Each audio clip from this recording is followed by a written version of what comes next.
Scotland will decide. Sturgeon vows to crush UK legal threat over independence referendum. A furious battle has erupted among Scottish political parties after Nicola Sturgeon pledged to put Scottish independence at the heart of the SNP election campaign. First Minister Nicola Sturgeon said last night she would set out bold plans to rebuild the country and put Scotland's future in Scotland's hands as the party prepares for the upcoming Holyrood election. But UK ministers led by Scottish Secretary Alister Jack would table a boycott and legal challenge if Ms Sturgeon triggers a rogue independence poll, backed by the Scottish Conservatives. Ms Sturgeon told this publication, "As we come out of the crisis we will have a new national mission to rebuild and revitalise Scotland. And as we look to the future, the fundamental question before people in Scotland is this: who has the right to decide the kind of country we should be? Should it be the people who live here, or should it be the likes of Boris Johnson? I believe it is for the people of Scotland to decide."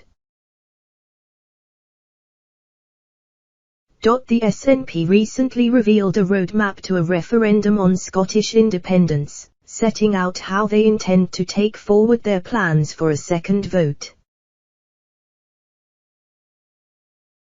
Party chiefs say in an 11-point document that a legal referendum will be held after the pandemic if there is a pro-independence majority following May's election. The roadmap states any attempt by the UK government to challenge the legality of the referendum in the courts will be vigorously opposed.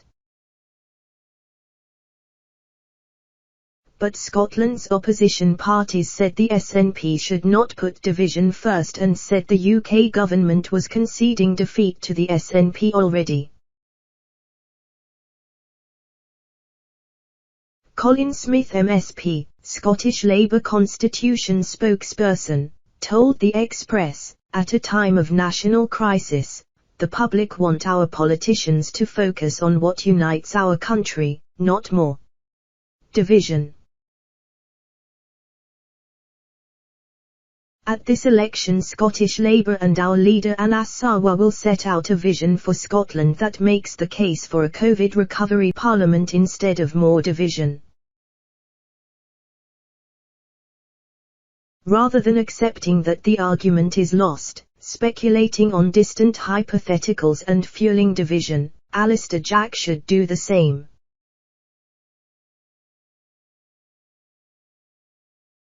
Willie Rennie MSP, Scottish Lib Dem leader said, "Alister Jack should cheer up. I am confident that unlike the Conservatives, Scottish Liberal Democrats can win seats from the SNP and stop their referendum plans dead in their tracks."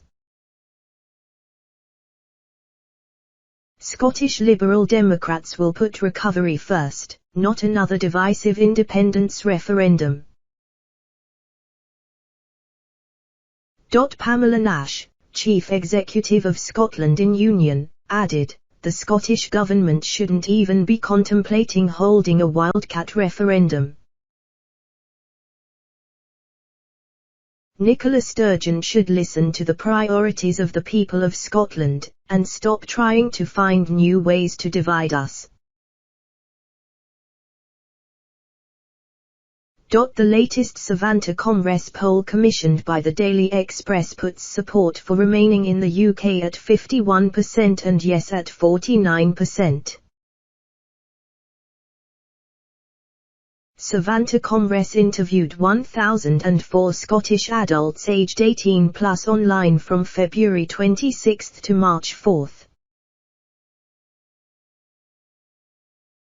Professor John Curtis, Professor of Politics at the University of Strathclyde, backed the poll and told The Express, "This is further evidence support for independence is in decline."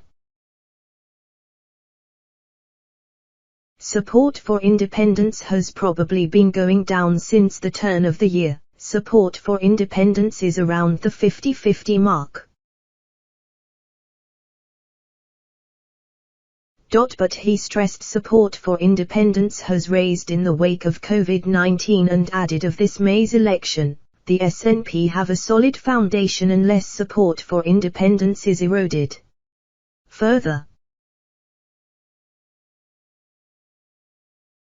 Prime Minister Boris Johnson has repeatedly ruled out the prospect of a second independence referendum, much to the annoyance of the nationalists.